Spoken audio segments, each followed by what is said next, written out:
Shadowrun. This was the cyberpunk RPG of choice.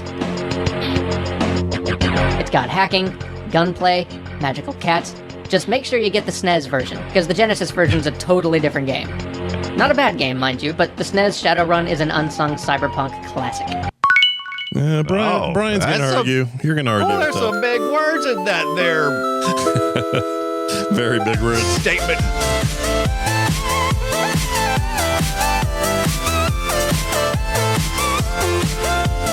Hey everybody, welcome to Play Retro. This is the Play Retro show where we talk about old-ass video games. That's right. I'm one of your hosts, Scott Johnson, and I need to get my cyberpunk vibes on, and I will do it one turn at a time, all while smacking you in the face with my sweet arm implants. Now come here and spend 2 hours with me spending my spec points.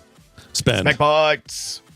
And I'm your other host, Brian Dunaway, and the magic-giving demon dog. Hellhound, I met in the shadows of the alley on the corner of dystopic corporate-owned future in Fairyland. Told me about some tasty iced tea down at the local cyber bar, and when I tried to call him to say thank you, I realized I didn't know how anything works. I think my cyber deck is too big. Plus 2 karma nap. Mm-hmm. Your cyber, hello, Mr. Johnson's. No, I like that. I like where you went with that. Yeah. That's good. That's good stuff. We are going to talk today about Shadowrun, the SNES classic, or as that intro said, SNES, which I really don't like. I don't like SNES. I would prefer. It doesn't bother me. Yeah. Wouldn't you prefer what do you like? I like SNES. SNES? Yeah. SNES with a Z, making it all Z at the end. Yeah. But it makes me want to think of, whenever I hear SNES, I always think of, I don't know. I think of Nestle for some reason. Why do I think that? I don't Nestle, know. like what? Nestle Quick, like the Nestle. Yeah, Nestle Quick. The Nestle, the water stealers. Oh, they're going to totally be on the cyberpunk future corporate owned living. Oh, yeah. Right. That's a thing where they need water so much for their processes that they're famous for like taking too much. Right? Isn't that the deal? I don't know. All I know is I'm supposed to be mad at Nestle, and I'm like, okay, sure. Yeah, I'm mad at all corporations. It doesn't matter. Yeah, it doesn't matter. Like, you're an equal opportunity hater. I'm not mad. Yeah, I'm not even mad. Yeah, I still drink Nestle. Whatever. Make it quick. Make it whatever. Do you still drink that stuff? Milk. I never drink that stuff anymore. Oh, strawberry milk. Oh yeah, it's some banana. How about banana? You like the banana? Do they have it in zero form now? Can I try that? Yeah, it's all zero. It's all. It's not zero. Not even close. That's just putting pink sugar in a thing of milk and stirring it. That's what that is. Oh God, it's so good. Yeah, I don't mind it. I kind of like it, if I'm honest. But anyway, we're going to be talking about that game here shortly. Before we do that, a little update on what's going on in the retro world, at least our worlds. I spent some time over the weekend at an event called the Utah Retro Gaming Expo. What? Which I don't know if you can say that as an acronym. Like, I don't know what that spells. It's fine. It's fine. It's totally fine. It's the 4th year for this thing. For some reason, I didn't know about it till this year. I don't know why that is, because this place screams Play Retro.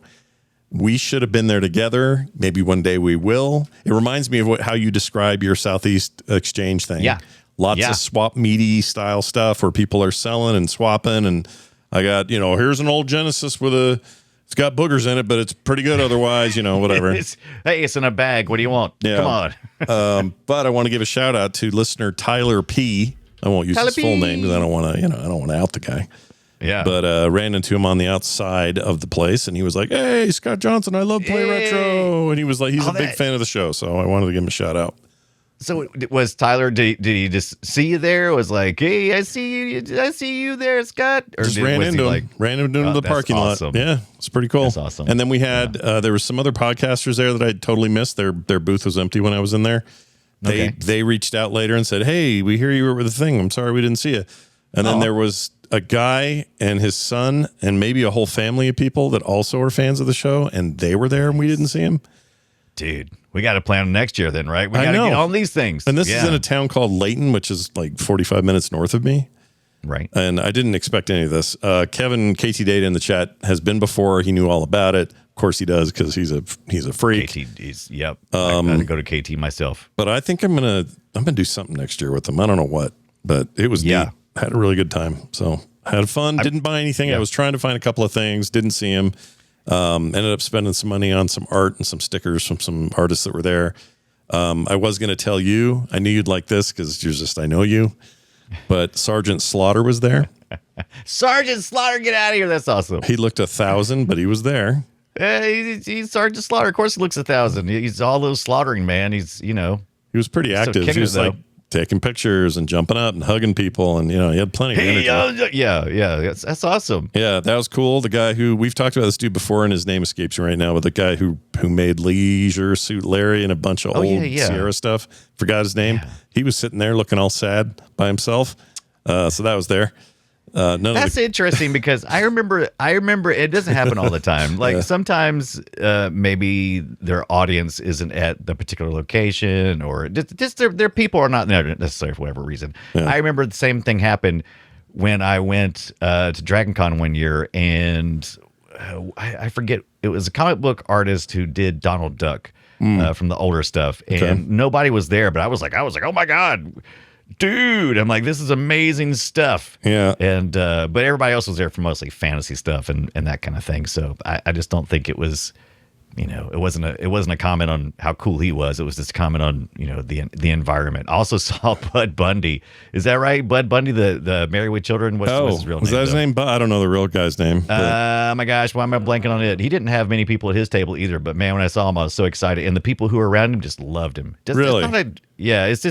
It was just a weird thing. I did not expect to see Bud Bundy at because I see Star Trek people all the time, like at those kind of conventions. But then when you see somebody who's like, from a family sitcom, you're like, okay, all right, I'm excited to see you. Didn't think to look for you, but there you are. Yeah, I can't think of anybody who went to a con and went, the reason I'm here, and they say why. The guy that played Bud Bundy's here. I mean, it's no offense to him.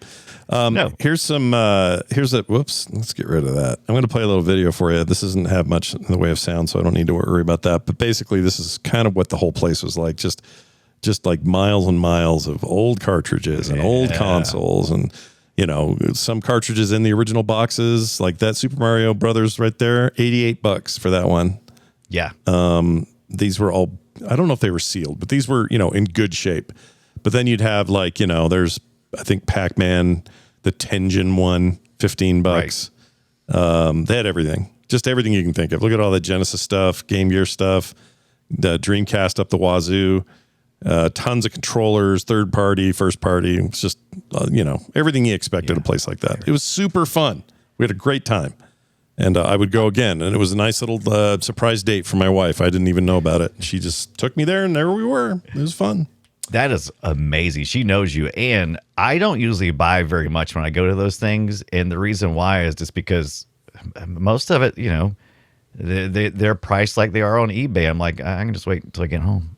Yeah. Unless this is something that like really stands out, or, if it's something that maybe I can't find on eBay that I maybe want to wheel and deal a little bit with, or maybe something I need to put my hands on. But most of the time I don't buy very much when I go. Like, I'll support people who are creating cool stuff. Like I showed you that Nintendo light gun with the lamp. That's cool. Yep. I'll spend money on that. I'm probably not going to find that on eBay or even know it existed until I was there. So yeah, and they had a few things like that. There'd be like somebody made sculptures out of weird stuff, and there were things like that. I wish I'd have spent a little bit more time in that area. But they also had free to play games. They had arcade games, pinball machines. They had rows and rows and rows of CRTs playing like GameCube tournaments. Good Lord, Scott. They had a whole room that was nothing but original art from the old Nintendo Power magazine. That was really cool. Oh, I saw pictures of that. Now that was way cool. We don't have like at the Southeast Game Exchange, we didn't have like a gallery. So some conventions and things will have like a gallery of cool stuff, and I guess it's just the vendors, whoever's there. But most of it was just retail, not really, small stores of retro game stuff for us. Not a lot of gallery type stuff at the Southeast Game Exchange. Yeah, there was a bit more of that here. And these were all, I guess, private collections. That was just a dude who has all that stuff. He didn't have to, bring it in from anywhere. He lives out here. So yeah. Anyway, it was really neat. They had lots of stuff. I can't wait to go again. And if I would have thought about it, I would have maybe gone with a plan for swaps or buys or something. Instead, it felt like I don't know. It's just there's everything everywhere. I guess I could buy that old PS2 that doesn't work and just have it. I don't know. Do you know what I mean? You definitely have to have a plan if you're a retro gamer going in. Most people probably have like a couple of things. I bought like that Sega Game Gear. That was on my list. Sure. And so I went, it was the right price. I picked it up, but there was tons of stuff that wasn't on my list. And I'm like, no, I'm not ready to make that kind of decision. I can't. No, too much. Yeah. Too much. It's a bit much, but had a great time though. Brian, what'd you get up to? Did you do some fun stuff? So let's continue talking about our Southeast Game Exchange. This is probably one of the last things I haven't talked about since when I got back, but I did pick up a PSP 2000 when I went to the Southeast Game Exchange. That's so pretty. It's all silver, dude. And it is still. I forgot how gorgeous these PSPs are, man. And they're just. I forget this. It's just that standard silver you could pick up, but it still just looks so freaking good. And it was like slightly under $100. And of course, I had to get Ape Escape on the loose because I loved Ape Escape on the PSP. And yeah, I was just excited to have one again. I've been wanting to do it for a long time, and everybody keeps going, "Oh, you got to mod it and all this stuff." And I'm like, I could. But I could, but do I really want to? But I can put more games on. I'm like, as long as I got like a handful of games, and I could occasionally reach over and touch base. I don't know, so I can reach over and just look and go, "Hey, cool! I remember this, and I used to love how this felt in my hands, and here it is again." And I'm playing some fun stuff. Didn't I sell you my original PSP way back in the day? Did that happen? It's funny. I don't know if you did because I think I sold my Darth Vader PSP to Brian Ibbett, and he's in the process of getting rid of his Switch 1. Yeah. And I'm like, have we not learned anything? And he's like, no, nobody, I won't care about this Switch later on. I'm like, okay, that's exactly what I said about every console I ever had and sold. He's not into that keeping it thing. I don't think. He's not, though. Yeah, I don't think he is. I went through a phase of that. I'll probably never do that again, but I am mad I don't have, like, if I had I want my CDX back. Yeah. I sold that for like $250. I would like it back, please. Yeah. Whoever bought that for me. Give me it. I don't remember who it was. It was like a friend or something, but I don't remember who it was. Yeah, you say they're a friend, but yeah, now what? You don't have it, do you? Oh, yeah. No. Also got this. I don't know if you care crap about this. This is maybe kind of retro. Oh, here we go. There's my what is arm that there. Guy? Oh, I got it. Oh, this is. Oh, hi. How's it going? Pew, pew, pew, pew. That's Lucky 13. He's a guy what you can 3D print. But that's what I wasn't trying to show you. I'm trying to show you this cool Royal Kludge mechanical keyboard that I got. It's pretty sweet. It's got like this little look at that little knob for there. Yeah, so I can load up all my retro games. And the reason why it's important is because I have a lot of different systems that do have keyboards, like my Mr. FPGA, my dedicated gaming computer, my streaming PC, and just everything. I seem to need a keyboard. And this does 3 different Bluetooth modes, so you can have 3 different devices, and I can just rotate it around. Oh, that's and nice. Get right into it. So that's like having a KVM without having to worry about the switcher part. You just do it. Yep. That's awesome. Do you ever spend money on something you immediately regret? I did that. Do you want to know what it was? Yeah, Taco Bell every time I go. Just kidding. Go ahead. Well, actually, yeah. There have been times. Right. No, for me, it was this KVM virtual thing that I bought that was supposed to let me wirelessly, without any trouble, just move screens. So PC, Mac, Linux, didn't matter. Go anywhere I want, anytime. It worked intermittently. Mostly it didn't. And that was like $100 I'll never get back. And I don't use it at all now. I hate that I bought it. Do you know how many of those little, I always get excited when I see them. It's those little Bluetooth keyboards that are palm keyboards. And I'm talking about they're just like little bitty small things and got like, they always look so cool. And I'm like, oh, I need one of those because it'll just, I can hook it up to whatever and I can just and type away. And every time I get one, it just ends up in a box somewhere. So yeah, you're right. What do those look like? Are they, let's see if I can find one here. I probably have one laying around somewhere. It looks like I don't know, like the old phone key, like the old phone texting the early ones. Is it like this thing right here? This thing? That it is kind of like that, but the ones I usually have are like it's like 2 together of those. Okay, and they're kind of I'll find them real quick. Again, it's I like little stuff. I would get one. Yeah. With this pre-show, we are the littles, but we like the little stuff. What are those things called? I don't know. I love little things, keyboard. though. Yeah, I do too. That's you heard it here. I mean, with some exceptions. Right. Yeah, I would use a keyboard like that. Just if I needed something little convenient, little hey, I'm on the TV or whatever. Sounds stupid. If you're on the TV, and you always think you're going to use it, and then it's just never convenient. And then I try to force it, and I'm like, oh, I need to plug in a keyboard to this thing. I should just use that little thing. And then I'm like, oh yeah, I hate typing on these little things. It's just never a good use case scenario. Yeah, it's a pain in the poop. Yeah, yeah. Well, anyway, we all got busy doing fun stuff, and you said you played. Did you? You didn't actually play the Shadowrun TTRPG, did you? I didn't play it because I can't, because I don't speak Japanese. But what I did do is I did load it up and click through the screens, and it's supposed to be, I think, like a graphic adventure. So I don't think I missed much there. But I'm so wait, it's an actual tabletop board game though? It's like an actual. No, the Sega. You're talking about the Sega CD thing or the Mega CD, right? Because we didn't get it here. Well, you put on here maybe Shadowrun TTRPG. I totally misunderstood what you said. I apologize. I was trying to send that link for that keyboard, and I wasn't paying attention. No, you're There's good. the honest truth. You're good. And to answer your question, yeah, I don't want to get hung up too much on it, but here's the deal. So I ordered from Catalyst. I ordered BattleTech when we did the BattleTech games. Yeah. And then I decided I would order the Shadowrun, and I debated. I'm like, do I want to get Shadowrun?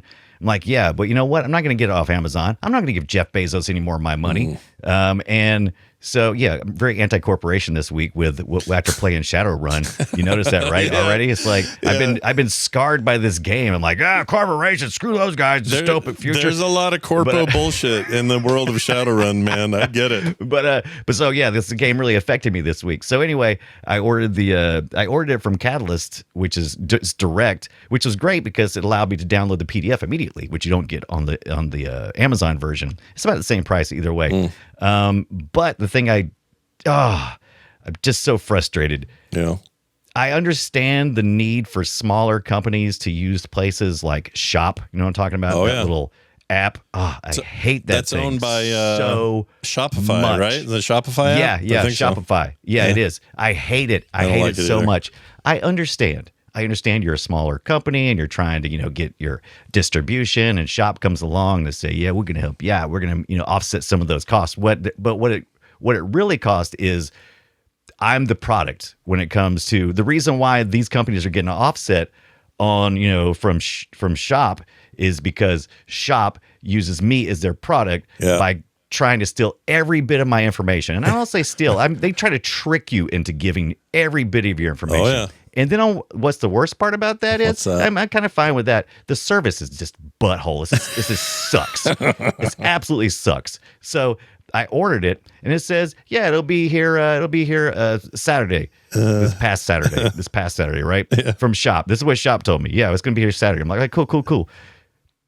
Here is Tuesday, still not here. And then I got an update today from Catalyst finally that it's coming in through USPS, and they gave me a tracking number finally. Yeah. So I ordered it last Wednesday or something like that, and I was and here it is the next week. And originally it was supposed to be here 2 or 3 days, and I'm like, that's fine. But now it's going to be all the way until next Monday before I get it. Oh my gosh, because dude! Shop gave me all this bullshit that was not true. Yeah. And it'd be fine if Catalyst said, yeah, it's going to take a week, and I would have been fine with that. Yeah. I didn't appreciate getting jerked around by Shop telling me, oh, it's going to be here this and the other, because it said on Sunday, it said supposed to be delivered. It adjusted it. It'll be here Monday. Yeah. But then they said it was delivered on Sunday. So I'm running around outside going, oh no, it's not here. Yeah, is it gone? Did somebody steal it? And then here it is Tuesday morning. Yeah. And then I finally get a message. Oh, here's a tracking number. I'm like, oh,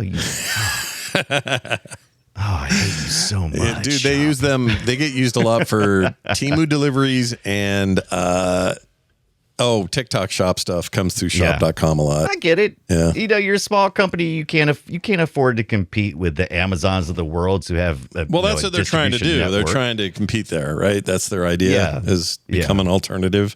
I respect that. I'm with you. It just kind of Yeah. I don't And know. they force you to put their app on there. They don't give you any good tracking data. It's more like, here's something. Here's a little bit. Here's a little window, a little block. And it's like, just give me the USPS tracking number, fool. Here's a little view. Here's a little tiny view of nonsense you don't actually ask for or need. I understand. Yeah. Yeah. Huh. Jerks. Well, anyway, I good luck. didn't mean to get onto that. Thank you so much for listening. You bet. Brian hates shipping corpos. services. He hates them. They're the worst. Corpos are the worst. Never do the Corpo origin story on Cyberpunk. Do the other two. Actually, the Corpo run is pretty fun because it's still anti-Corpo. It's never pro-Corpo, right? Yeah. You're never exactly. like, yeah, man, the companies are awesome, man. Companies are awesome. Companies are people and they care about you. Yeah, horseshit. Well, anyway, we're going to get right to our game now. The game this week is related to that, and it's called Shadowrun, and we're going to play it right now. Shall we play a game? And by play, I just mean talk about it. We're not playing it. Right. We're not going to play it here on the show. Okay? That's just We wouldn't even if we could. No. Well, maybe we could. No. Or would. No. I don't know. Okay. No? Maybe. Anyway, Shadowrun. Super NES, or as the guy at the beginning said, SNES. I hate that. SNES. Shouldn't be allowed to do that. Shouldn't be able to say SNES. You should have to say SNES. You know, I think they should fine him. Or SNES. I think here are the approved ways. SNES, Right. SNES, because it's an S, not a Z, and the Super Nintendo Entertainment System. SNES, not allowed. Take it off. There's no Z in there. I'm an SNES kind of guy. I usually say SNES unless I'm trying to be a smartass. Unless I'm around Scott and I'm like, oh, he really hates when people say SNES, and then I'm like, Yeah, they know noted. it. I'll say Then SNES. I'm like, noted. I'll say SNES, and I don't know if the people even like that one, but I sure prefer because I hear NES all the time. Nobody calls it the NES. Ooh, I am now. Don't. You're gonna. You'll have regrets. You don't want to do it. Well, anyway, this thing was developed by Beam Software, published by Data East. Part of the reason I know this is, this is painful to tell you, but back in 1985 when we had the big crash, and my dad's arcade business went to crap. One of the things we were talking to Data East about, because they were providing a lot of our boards, was this publishing potential for a bunch of upcoming stuff. Chances are, given the dates of this and what we knew of what they had coming, we probably would have been involved in this somehow. Right. Had things kept moving, but my dad was too tied up in arcade stuff, and it wrecked us. But anyway, this was on the Super Nintendo Entertainment System, isometric action RPG, and it is an adaptation of the long-running Shadowrun tabletop game, which a lot of people really enjoy and like, which I think was mostly inspired by the cyberpunk TTRPG, I should say, that preceded it, not proceeded it. Come on, Scott, get your words right. Yeah. Right. So FASA, who was at the time, was developing. They developed BattleTech and this about the same time. So they're really starting to expand and starting to look into different things besides just D&D types of. And everybody was already doing D&D types, right? I feel like I knew the FASA people from like a lot lot of simulator type stuff, like military choppers and fighter planes military and all that. choppers. Yeah. But they mostly were taking from the Neuromancer book, 1984, cyberpunk origin story, if you will, of sorts. So they were pulling from that. I don't know if there was another inspiration for that, but I didn't run across it in my research. Doesn't mean it doesn't exist. We just do this from week to week. So what I knew about FASA last week is 100% less than I know now. So here's what we know. Cyberpunk, subgenre of science fiction and dystopian future, characterized by a focus on combination of low life and high tech. Features a range of futuristic technologies and scientific achievements, including artificial intelligence, cyberware, which are juxtaposed with societal collapse, dystopia, and decay. It is a significant portion of cyberpunk can be traced back to the new wave science fiction movement of the 1960s and 70s. During this period, prominent writers such as Philip K. Dick, Michael Moorcock. Philip K. Dick. I love the name Moorcock. He's in there. What about K. Dick? Come on. Philip K. Dick, Michael Moorcock, Roger Zelazny, John Penis, just kidding, Brunner, it's his real name. A bunch of others, Harlan Ellison. They explored the impact of technology, drug culture, and sexual revolution. So a lot of that stuff came from that. Also, Judge Dredd, which was 77, 78, something like that. very cyberpunk influenced, even though it really didn't have much to be influenced by. But really, it is the Japanese subgenre. Let's see, 1982, the debut of Katsuhiro Otomo's manga series Akira. So if you're gonna go way back, I think you gotta give it to Philip K. Dick, a little bit to this Japanese filmmaker, and then I think don't get me wrong, Neuromancer massively influential, right? But I think maybe he's just sort of there at the time while it's all going on, right. So all I can say is whatever inspired it, I liked it. Spread more of it on my bread, please. Because, big fan, love it. I never played it before this week. Scott said he loved it, and I was like, all right, well, if Scott loved it, I guess I could. It's an all-timer, man. All-timer. Right. And so I see where Scott loved it. At first, I didn't care for it. I stuck that piece of bread in my mouth. I'm like, no, this is no good. It's too sparse. It's, I like the style of it. I like the artwork. The sprites are kind of smallish in comparison to the rest of the screen. Oh, yeah. But the style, it oozes really cool style. And like we had talked about pre-show with littles and stuff. And it felt like he was controlling like little characters on the screen. Whee! And I really, really loathe the control schema, because the first thing I did, I played the first 5 minutes of this game and I was like, was this released with the Nintendo mouse? Because my God, what are we doing? It's got point and click game mechanics in it. But you do it using the D-pad, which is the SNES, right? It's got 4 face buttons and a D-pad and a couple of triggers on the corners. I heard him say SNES. Keep going. You're yeah. Well, like I said, you got to know your audience, and so you click on it and you activate it one of the face buttons, and you have like a little hand that like scans around on the screen so that you can do your point and click adventure part of the game, because it mixes in a couple of genres, mostly RPG stuff, but a little point and click. And I was just hating that. And I did look, and they do make somebody's got a ROM hack out there that lets you use the NES. Oh, SNES of course they do. Mouse. I know it works pretty well with, if you emulate this on like a Steam Deck, you use the stick really well, or the analog stick, so it's not bad. Yeah. But yeah, so once I got past that and understood and was told actually by people who were watching me play it, well, Brian, you can just walk up to a thing and activate it by hitting the bumpers like on the side. So I was like, okay, but what about when I'm exploring a room trying to figure out what I'm looking for, right? Because I gotta, I'm looking for a scalpel in that first room, right? I said scalpel with the SNES. Scrabble. Yeah. Scrapple. Scrapple? You were looking for a Snapple. I was looking for a Snapple. But anyway, once I got past that point and really started digging in, just like so many games on the SNES,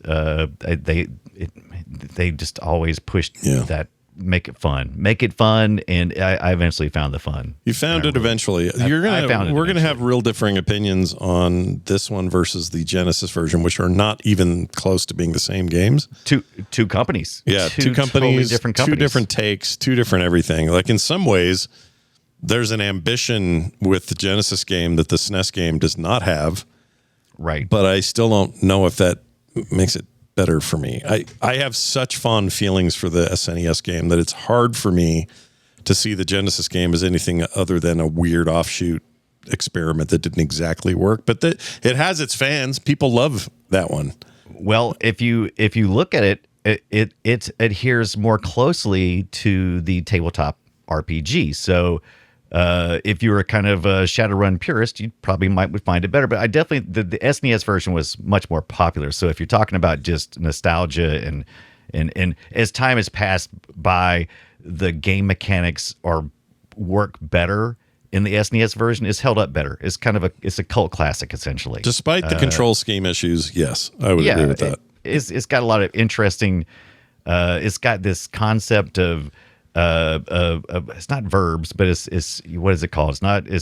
You basically learn words as you go along. Object words? It's object words. Yeah. So you unlock new information by having conversations with NPCs that you encounter in the world on the SNES version.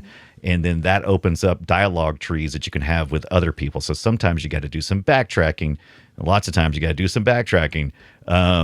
Once you discover one thing, then you're like, oh crap, now I got to go back and ask these other guys. And you slowly because it's kind of a noir kind of a feel to it. Kind of they got the inspiration, I think, from Blade Runner. Oh yeah. And so you are kind of detectiving things a little bit. And that game loop is pretty fun. Trying to It's kind of a game you would make if you had the license to Philip K. Dick's Sheep Dream of Electric Buttholes or whatever it is. Sheep, exactly what they do.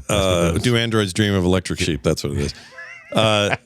Which Blade Runner was based on, but they don't have the right to do that. So they kind of came up with we could pull from this RPG that's already popular on the tabletop. Yeah. And then we can add our own twist to this thing and kind of do our own things. But in the end, we can kind of make the Blade Runner game we want to make. And it is kind of what it is. It feels like a Blade Runner game. And the combat, I kind of led people on a little bit in the beginning. I mentioned how I like turn-based combat. The newer games, the Shadowrun kind of revival that happened about 10 years ago. Right. Those are 100% turn-based. They're like XCOM style combat. This is not that. This is like a weird real-time, but sort of roguelike movement. It's hard to explain. I don't even know how to explain the combat. If you ever played that's what's fun about this game, though, is trying to figure out what genres they kind of mixed in. Yeah. Because you do have, so you're going from area to area, and each area it kind of resets when you come into it. And, based on where you've been, things happen a certain way. Mm-hmm. And the thing that I found once I understood it, it kind of annoyed me a little bit. Once I understood that shooting at somebody had nothing to do with my skills, even though I was working really hard to get good noob at moving my reticle over to the bad guy, right? Yeah, so that whenever part you go sucks. whenever you go into battle mode, essentially, so you walk into an area and suddenly you find yourself facing off with another whatever who are you fighting? Yeah, and so you demon dogs, whatever. So you have to put your crosshair over top of the bad guy, I thought, but not really. You just got to kind of get it in their general direction, and then based on your stats, that determines what happens. The gun you're using, your particular character's skill at that point in time. So there's a real progression here, which is an interesting way to handle it with when you have to go back to a place where you sleep and you have karma points that you kind of collect, and you can spend those on, being able to aim better or to, have better defense. And, but like I said, once I understood that all the effort and work I was making and trying to do headshots on my bad guys, I was like, yeah, I'm wasting my time. Well, not only that, they're kind of dice rolls, aren't they? Like that's what it is. It's a dice roll based. The gun fires at a certain rate, right? And you have stats, and then based on that, I don't even know if it's really a dice roll. It's more like just playing out in real time, the predetermined outcome based on your stats. It is, right? Yeah. It's like dice rolls, but not. Dice rolls at least would be more. At least dice rolls would be kind of like, who knows how it's going to happen? I'm going to go against this guy. Who knows? But no, it's more like this gun fires at this rate. You're engaged with this character, and your accuracy is this much. Therefore, when you hit them, 1 out of 3 times or whatever, it'll take out this. Yeah, it's more like math stats instead of rolling stats. That's a really good way of putting it. I don't exactly know how you describe it. What I wish it would have been, I would prefer this, is more pure dice roll based, and then your advantages, like in D&D or anything. So if your guy's got +5 to hacking, then you roll a D20 and you roll a 17. You need an 18 to get it. But because you have +5, you're easily over that and you're at 21 or whatever. And now you can hack without a problem. Like, that's my preferred system over whatever this is. It's not that this is bad, all right? It's still a great game, but I really wish that stuff was a little less.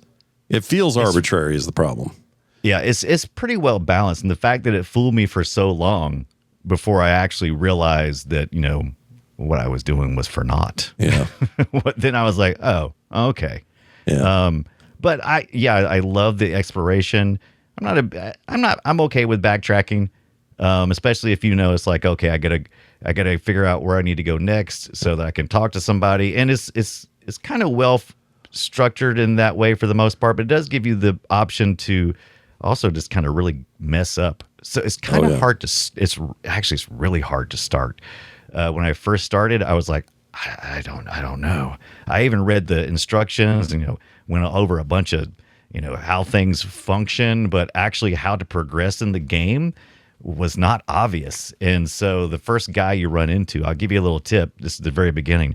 The first guy you run into when you get outside the morgue, follow that guy. And once you do that, then you get that first thread. And once you get that first thread, then you have a purpose and you kind of work through it. If you don't, you'll do like I did. You'll end up at the bar first thing. And it's like, hey, how's it going? I'm like, are you saying you just want like a tutorial moment there where it says see this guy, follow that guy? Yeah, just for a minute. I'm not talking about much because the first thing you got to do, this is how the game works. Yeah. You either got to accomplish a task yourself and you're going to be running against a bunch of people shooting at you, or you got to hire some Shadowrunners. Eventually you're doing both, right? Eventually that's where you're going to get to. You're going to get a whole group of people, other Shadowrunners. But in the beginning, you can't make any progress because you don't have a gun. Yeah, you have nothing at the beginning. So if you don't follow the guy, it's not terribly obvious that the alley that's almost right across from you is where you go, right? Yeah. Because everything else is so big and there's a dog running around. You're like, oh, how do I get this dog out of here? It's so distracting. There's like a whole bunch of squirrels running around. And when I say squirrels, I mean like attention-getting things. They're running around, pulling your attention away. Yeah. And so it'd been nice just till I get my gun, right? Yeah. And then you could have changed stuff. Yeah, no, I get you. I'm kind of with you. I think that the game is in its own way sometimes. In retrospect, I think at the time this was all very groundbreaking, very awesome, all that. The fact that this worked so well on a console, wasn't a PC game, like all that stuff bodes well for it. But there are some things that I would do different now, and the newer games do. There's a lot of tweakage in the newer games. It's not a first-person shooter, right? No. They did that with Syndicate, though. That was pretty good. Yeah, I like that shooter. Shadowrun too, and then everybody hated it. They made a Shadowrun shooter. I don't remember that. Yeah. You're right. They did.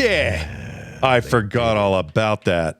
People were very mad. Well, do you know the problem with that? That problem is not can be done right. You need the right people making that game. That's all. Yeah. I mean, it's hard to go from a role-playing game, tabletop role-playing game, and then turn it into a first-person shooter because it feels cheap, especially if everybody else is already doing first-person shooters. It fell at a bad time, right? It was just like, no, you can't just set it in that world. So let's see. This is it right here.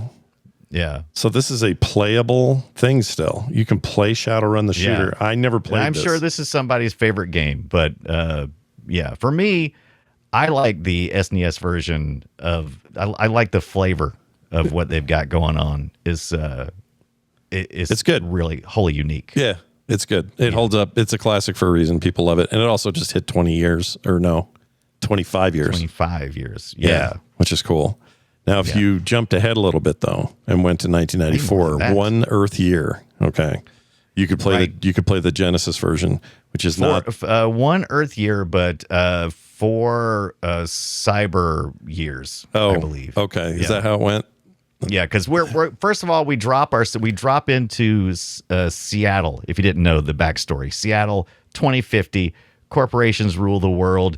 Everything has been kind of upended, and you're operating in between the shadows of these corporations, trying to get you some right. Right. Yeah. So yes, continue on with trying to get your nut the way was it South Park last week? I got to get my nut. It's that whole thing, right? Yeah.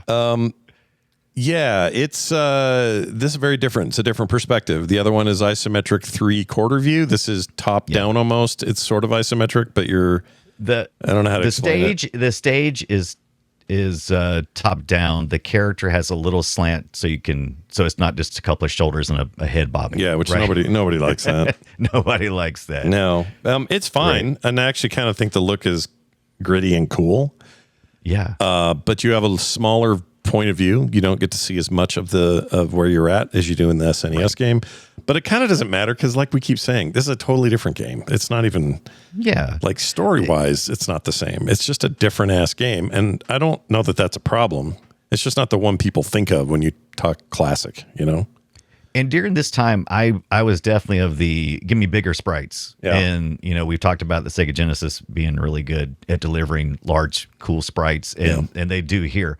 It is definitely a different, it is more like the tabletop, and it didn't have to hold my hand as much. Yeah. I felt like it was, for one thing, all I had to do was break out the manual, and instantly I saw maps. I'm like, oh, there's the map right there. There's the whole city. And I'm like, the first place you show up, well, first of all, someone kills your brother. Not cool.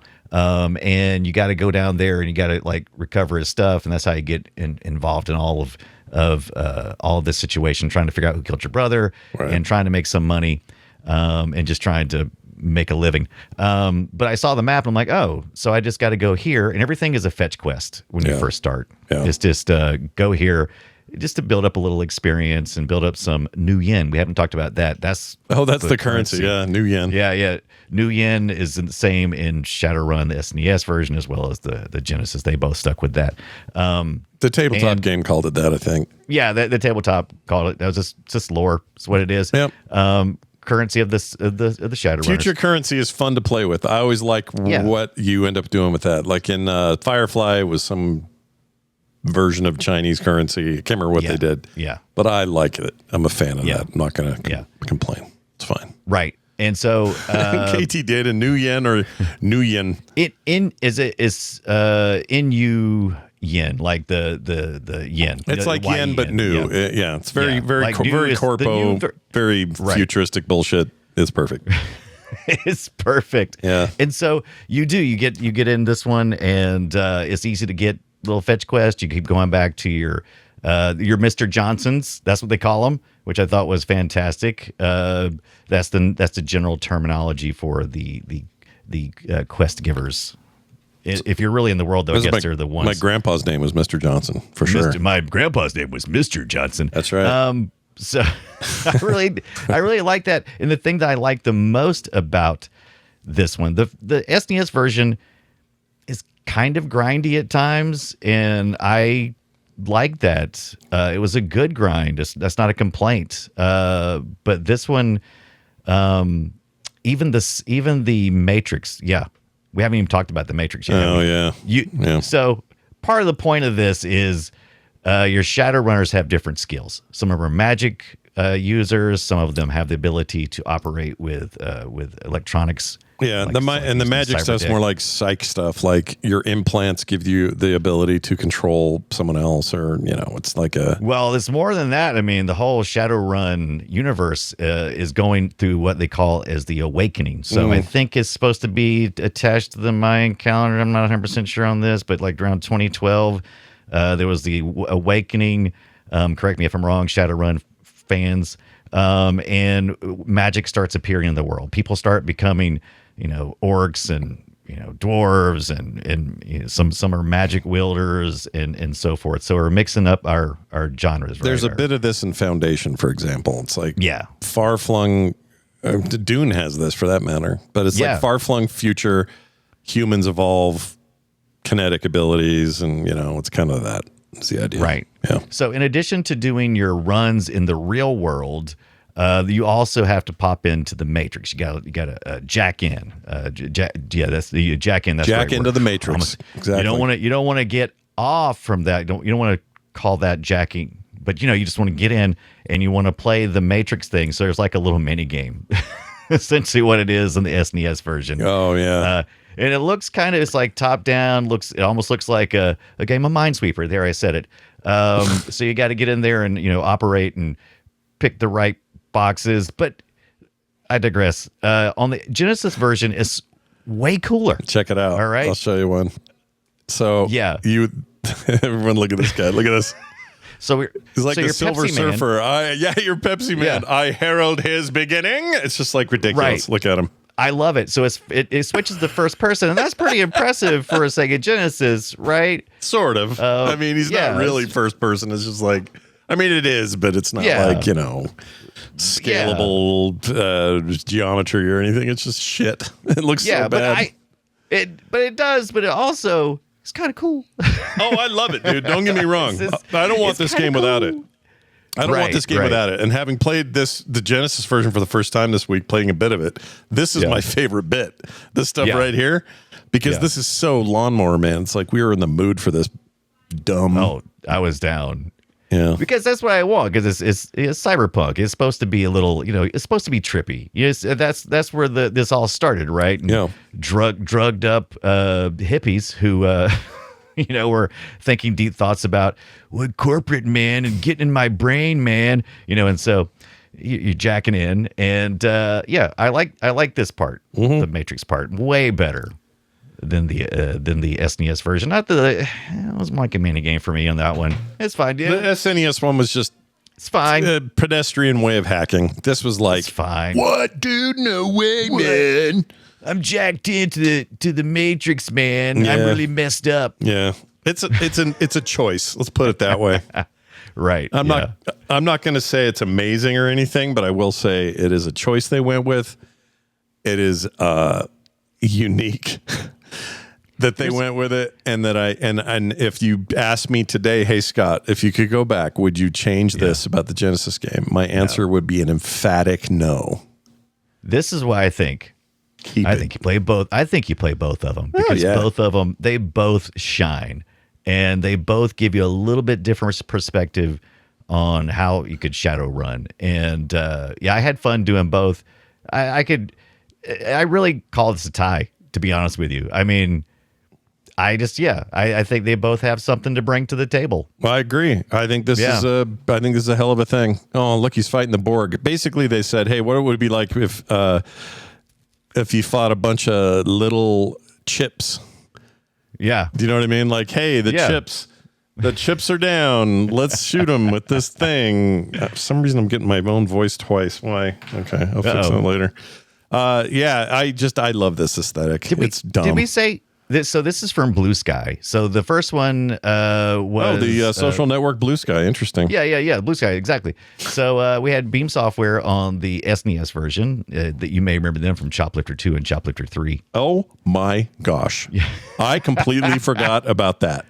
Right. Chat room. Hobbit, are you guys okay? Are you going to be okay with that knowledge? Are you alive in there? Oh my gosh! And then BlueSky was they did Vector Man, which we talked about on here, and Jurassic Park, both really fun games. Yeah. And so I shouldn't have been surprised that this was that this hit it for me anyway. Yeah, those guys they never let us down. We always did good with them. Games we've covered before and whatnot. What nots? It's cool. I think people should hear the audio from this hack. Yeah. Oh my gosh, that is. Oh yeah. We need to hear. Did you hear? Did we do the SNES version too? We need to hear both because both of them are just amazing. So here's this best part. Listen to this. Gonna go hacking with Pepsi Man.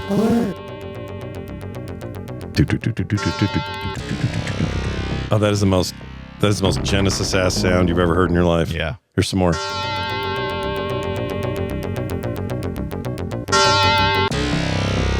I love it, dude.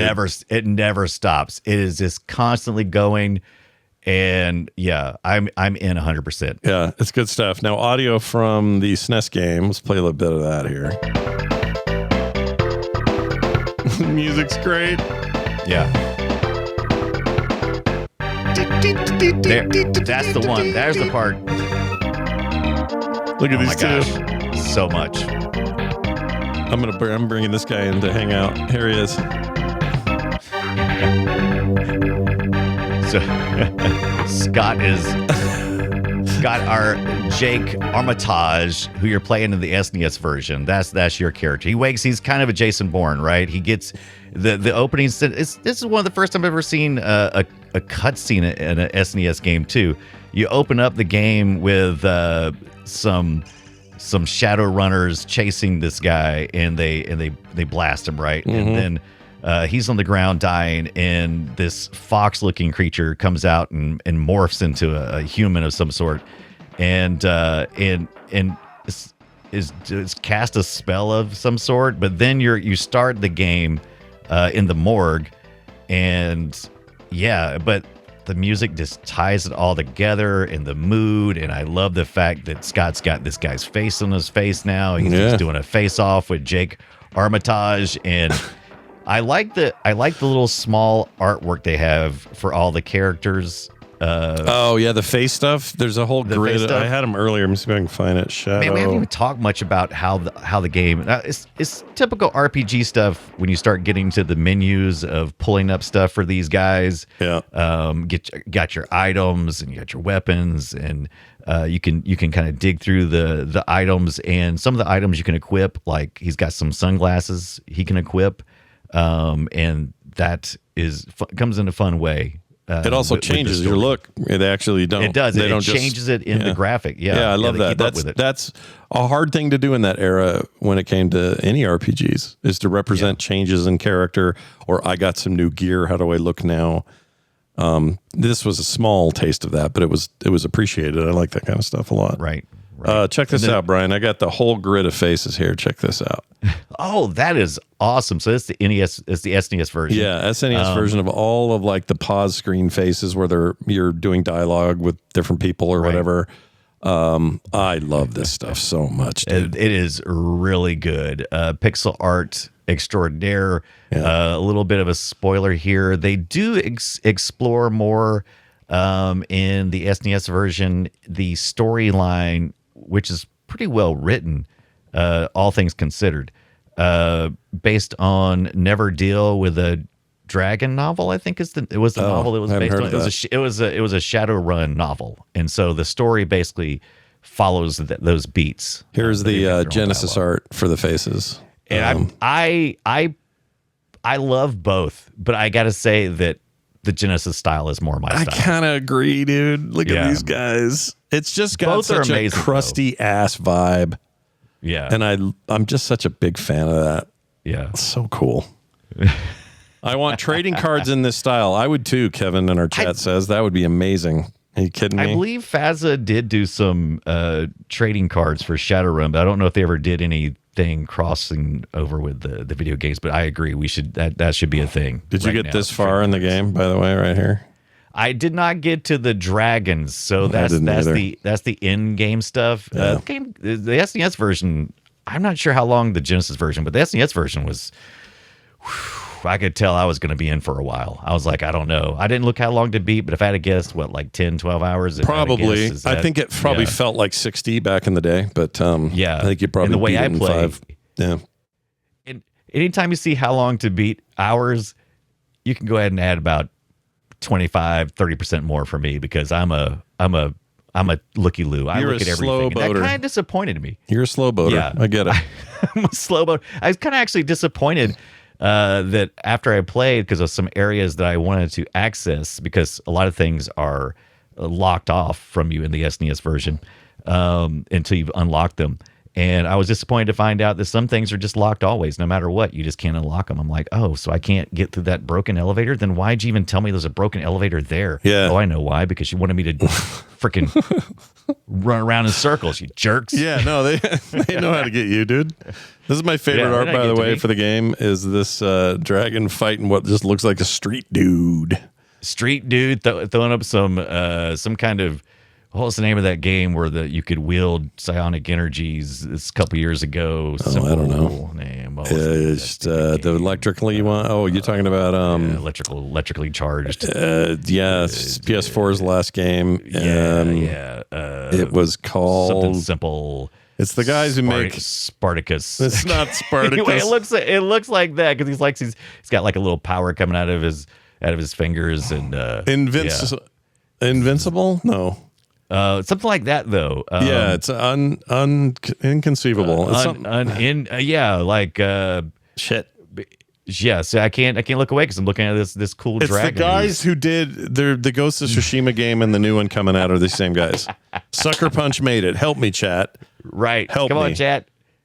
No, Shocker. not Perfect. Nailed Shocker. it. Hold Lightning, on. they got Sucker Punch games. All right, I'm gonna find this because it pissed me off. In something in what is infamous? Not infamous. Infamous. I'm about to find it. It's gonna piss me off so bad. Hold on. Is it like It is. Why is it? It's Infamous. Is it Infamous? Okay. All right. Good. Infamous 1, 2, and then Infamous Second Son in 2014. They have not done one since. It. Yeah, Those are great. It's a real bummer though because I mean, listen, the Ghost games are amazing. The things they did next were incredible. And there's another one coming out, but I would love it if Sucker Punch got back to that. That'd be cool. Yeah. And this was back, dude. I have something to share. Hold on. Right. This is now a retro clip from ELR days. Oh. If I still have it, I probably do. Sucker Punch. Okay. Do I have it? Oh, it's probably in that old drive I don't have anymore. Anyway, at one point, Sucker Punch at like an E3 did some bumpers for Extra Life Radio. Nice. It's pretty cool. Nice. Yeah. I love it. Some That's fan great. went and had him say it or something like that. I don't remember what the deal was. It was a long time ago, guys. Yeah. We're retro now. Yeah, podcasting's old enough to be retro. And then some, if you ask, when I started making MP3s and putting them on the internet. I was there when they birthed the podcast pickle. Yeah, I was right there. I saw him when he came out. You saw it pop out of his womb. Yeah, it was great. Yep. Watched it cry, breastfed it. It was great. Yeah. Anyway, go play yourself some Shadowrun, everybody, is the point. They're both great. And the new ones are really good, by the way. Now, the Mega CD version, the Sega CD version that never left Japan, is that even worth like trying to track down or see what they did there? Because there's like video and stuff. Oh, it's fun to watch. It is just a full motion video kind of story. Not a lot of game mechanics involved. We don't have a fan translation yet. I'm kind of surprised, but there was somebody working on one at some point. It looks really good. The graphics are freaking amazing. The mood is look at this. This is cool. Yeah. Ooh. It's worth watching just to watch, even if you don't speak Japanese. It's still just a pleasure to watch. Oh yeah, I didn't know they did this. This is cool. Yeah. Is it Mega got CD. I guess it's not FMV in the traditional sense, but lots of animated stuff. Yeah. Oh, there's a little bit of translation. Me too. Not much. Never seen. Maybe somebody's working on something. I don't know. There was somebody working on it, but I think they lost their translator or something like that. But maybe there's something else. Maybe another project I didn't find. But just playing this game this week was kind of tough. Yeah. If you're going to play this game, you're going to have a little hard time finding it. You're probably only going to find the later games that came along. Trying to find these originals, about the only way to really play it is to get an original copy of the SNES or the Sega Genesis version. There's none of this is on the SNES Nintendo Online thing. It just doesn't exist anywhere. So I played a little bit on archive.org just to see if I could play it in the browser. That seemed to work fine. It works okay. I think I played the Genesis version over there. I'm not sure. I don't think I even tried with the Nintendo version, but I saw multiple versions of these carts, Genesis and Super Nintendo, at the game thing I went to, the expo. Yeah, there were tons of them. By the way, don't go there looking for a deal. No, for for Fire Emblem Engage, because you won't find a copy of that. You'll find Fire Emblem Three Houses. You'll find the other one. I forgot the name of it. But if you're looking for a Switch game called Engage, freaking out of the town. They don't exist because everybody holds them close to their butts or whatever. Interesting. Holds them close to their butts. Where do you keep your most valuable, precious? Keep your Fire Emblem right next to your butt. Right. Yeah. Right there. Tape it to the cheek. All right, Brian, we are going to dive into... Oh, and another note. You can find oftentimes a really good bundle deal on the newer stuff from like 2013 or whatever it was through 2015 were the revivals. Yeah. Those are fantastic. And that's some of the Absolutely original, awesome. yeah, and that's some of the guys that were involved with the originals too. I think. I think. Some OG developers on that. I Yeah, don't know who yeah. or whatever, or how they got the rights or whatever, but they're fantastic. So I'm not allowed to dig into things that are newer than 20 years. So. no. Yeah. How would you be a true retro fan if yeah. you were playing something new? Forget that.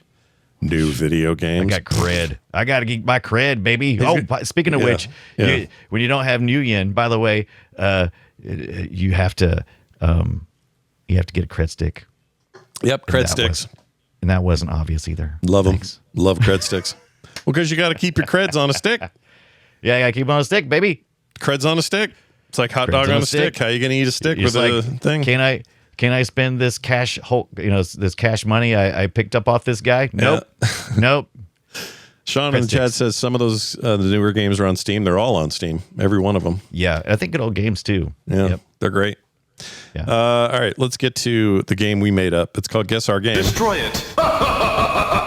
We play audio from an old game, an old platform. We give a year and a platform, and then we have 4 possible answers. Brian, it's your turn to start trying to guess what I brought you today. Are you ready for your game? I am prepared. Okay. Then let me tell you what it is. Not the game, but, the platform and stuff. This is a Game Easiest Boy game. Color game, Right? year 2000. No, it is not Choplifter. Just letting the chat know. How about Choplifter 2? No Choplifter was harmed in the making of this All right, guess. fine. So Game Boy Color, the GBC as they called it for short. Year is 2000. Here is your audio. Oh, this first part hurts. Oh, wow. Yeah, give it a sec. Okay, there you go.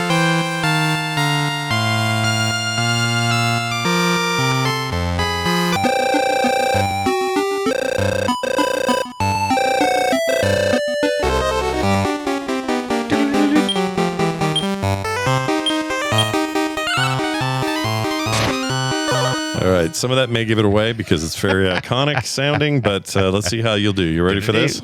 Here we go. Oh, Your sorry. Yeah, go ahead. options are A, Harvest. These are all real games, so no right. tomfoolery here. Harvest Moon GBC 3. So Harvest Moon Game Boy Color 3, they called it. Okay. All right. Dra- Harvest, sir, HMGBC3. Gotcha. There you go. All right. Sure, that's what all the kids called it back then. Dragon Warrior Monsters is B.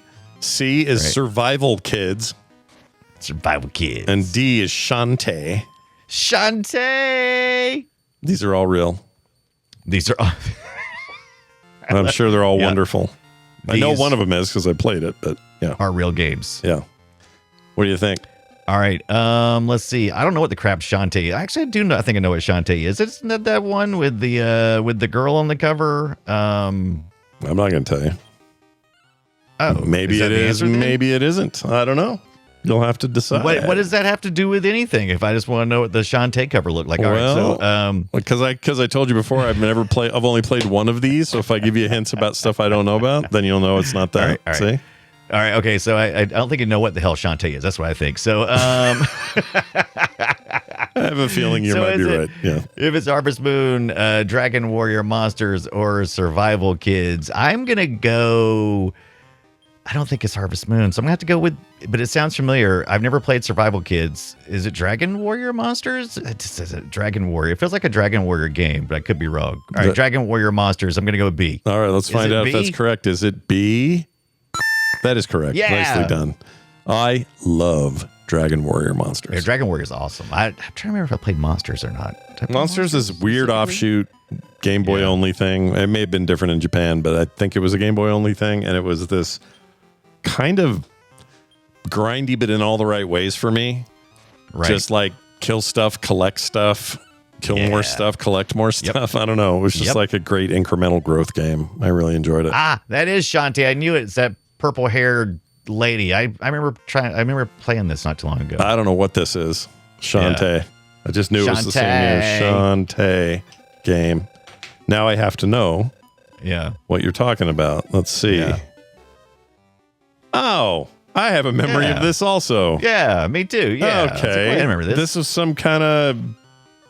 Yeah, I never played it, but Yeah, me either. I just remember the artwork. Oh, There's- no, that's kind of cool. there's a girl on there doing girl That's stuff. exactly what I said. Is there a girl on the cover? Yeah, it is yours, Brian. There's a bunch of girls on that cover. Yeah, They're all and girls. guys too. And Yeah. Are they all girls? All right. Somebody All somewhere. girls school. I didn't know that. Somebody All right. somewhere is gooning to these girls. Yeah. Anyway, my favorite word now that I learned what it is. Yeah. No, now that I know it. Now that I know what it means, I use it all the time. Yeah. All right, Brian. Just in time for it to fall out of favor. Sweet. Give me your year and your platform if you don't mind. Hey, I had so much fun talking about the Sega Genesis week. I thought maybe why not get some more Sega Genesis in there. This one's from 1994. I think it's a year after this the other game we just got through playing. All right, Shadowrun. 94. Let's find out. 95. 95. Oh gosh. Yeah. Apologies. Yeah. All right, here we 95. go.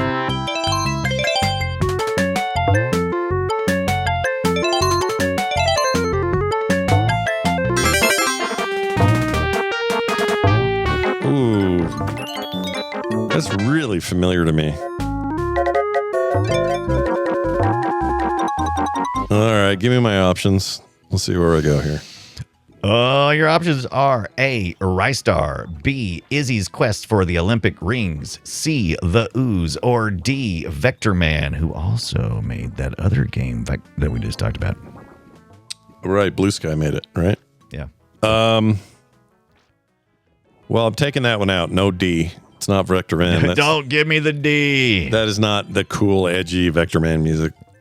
And I don't think it's the Ooze. The Ooze was a little more like weird and ethereal.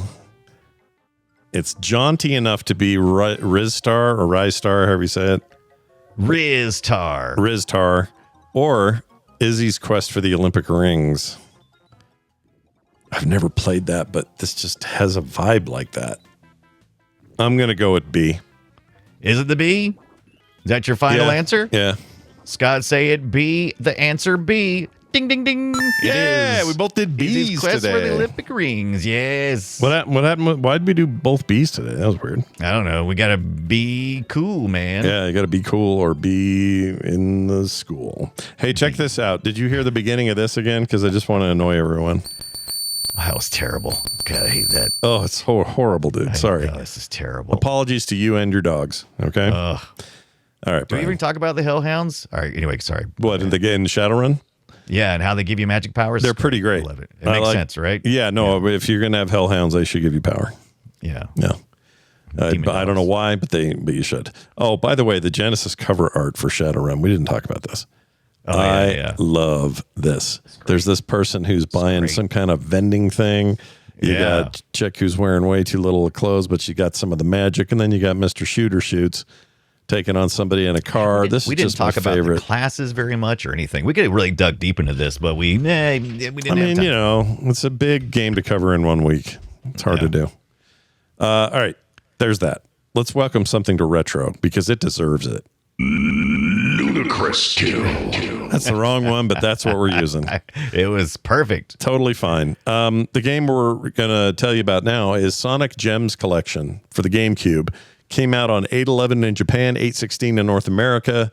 It is the 2005 compilation of Sega's video games, primarily the Sonic the Hedgehog titles, all the way up through, I think, the Sega CD game. I think.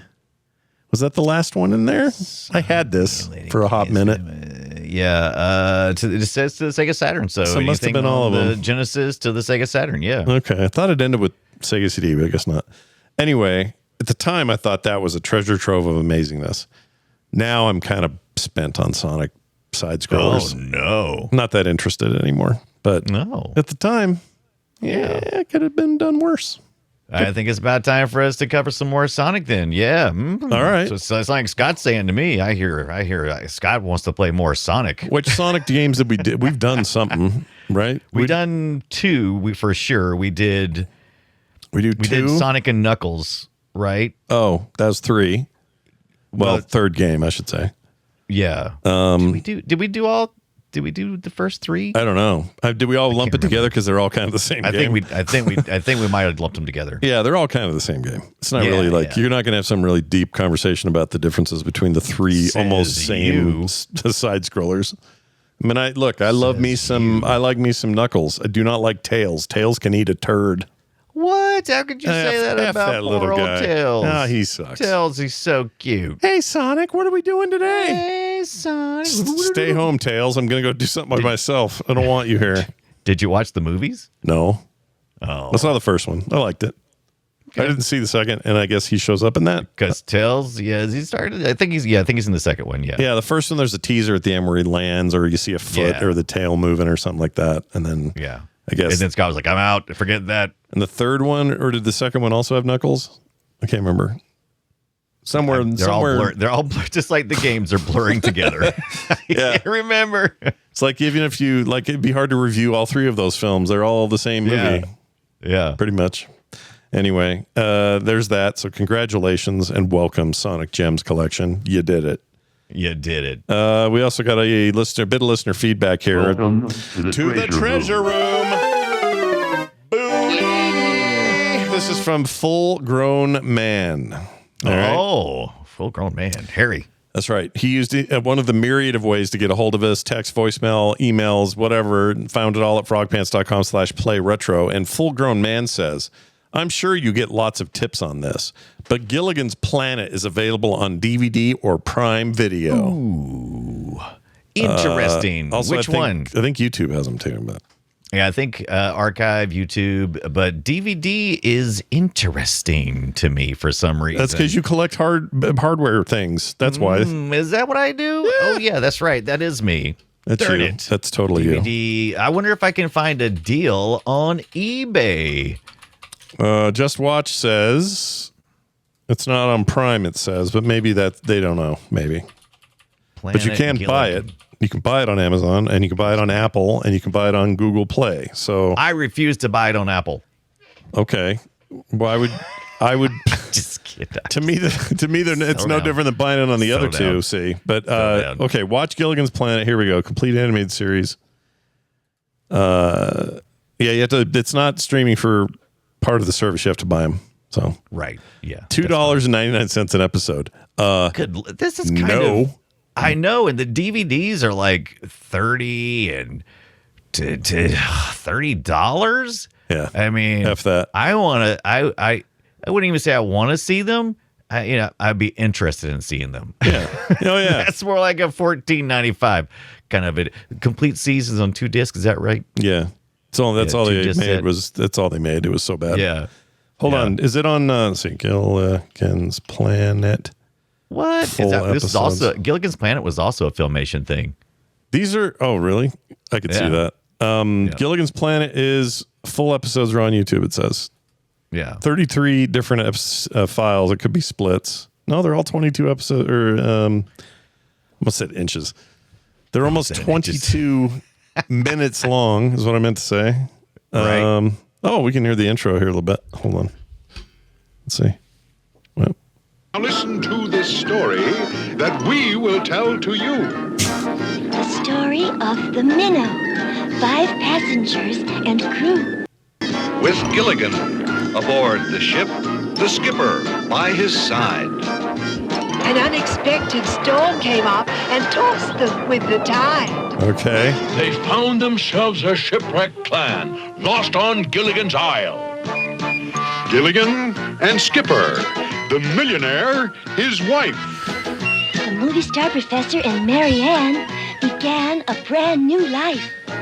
What creatures they encountered. What riddles did they face? What mysteries did haunt them in a strange but happy place?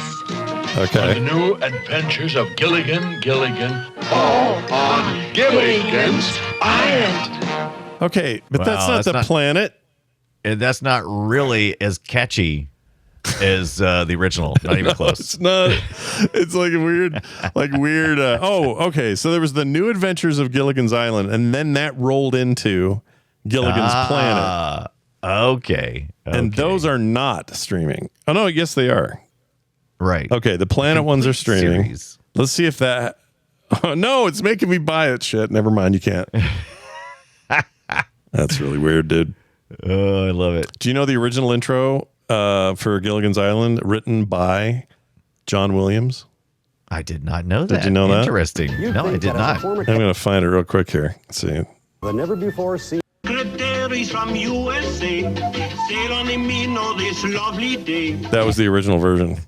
What? He wrote that, yeah. Boy, it got a lot better. It sure did.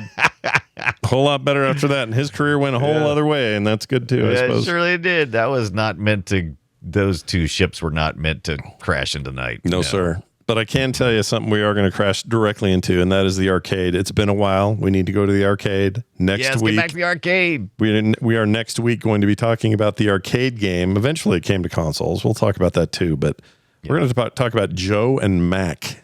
Yeah, ninja cavemen. That's right. Cavemen ninjas. More Data East. Data East, yep. We just can't get enough of those guys. This was originally, what was the year? 91, 92, I think. For the arcade? I think so. Maybe you're right. Yes, 91. I think 91 is right. Sorry, I'm getting them. Wake up, everybody. Wake up. It's Joe and Mac. Anyway, we're going to talk about Joe and Mac. We're going to talk about why it's okay. It's not great, but it's all right. It's okay. I love this. I'll tell you what. The art style, I just remember it always attracting my attention because it's like a cartoon. We've talked about this before. It's like, it's like, oh, dude, I can play a cartoon at the arcade. That's amazing. Yeah, I mean, I don't know that this is going to hold up mechanically as much as it is artistically and kind of aesthetically. It still looks kind of great. Like looking at it right now, this looks like this is going to be a game I'm going to look forward to playing this week. And if I remember you're crawling right, over dinosaurs. Come on. The SNES version, I think, is pretty good if I remember right. Yeah. But we'll have to find out ourselves.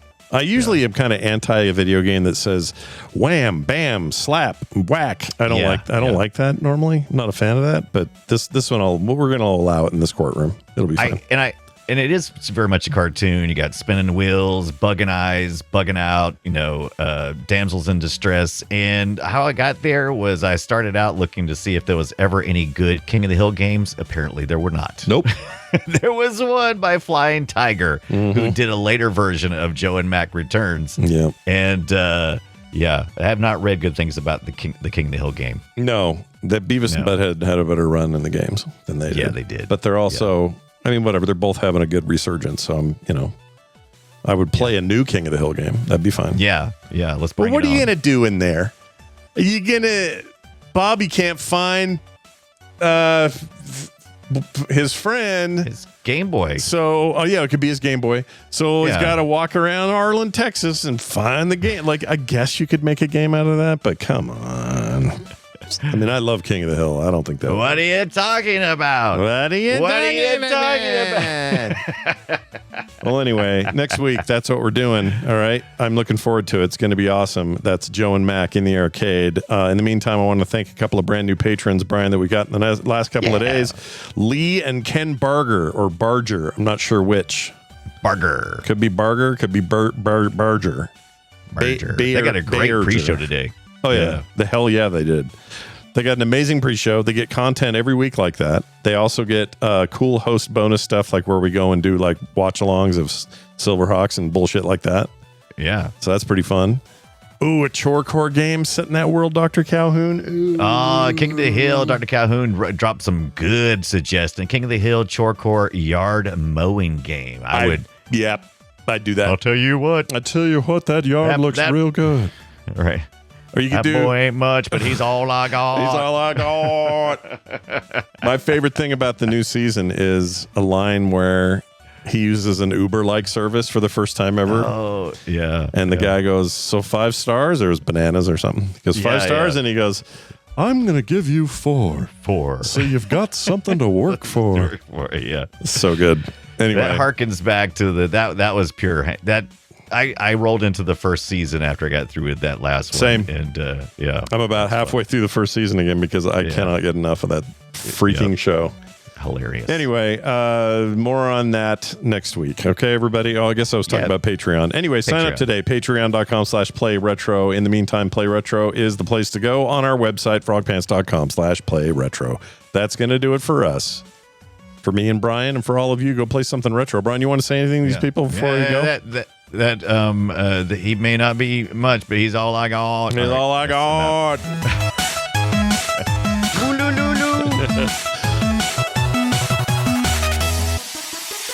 Those pants are made for frogging, if you know what I mean. I actually don't. Frogpants.com. That's just to remind everybody we both won today.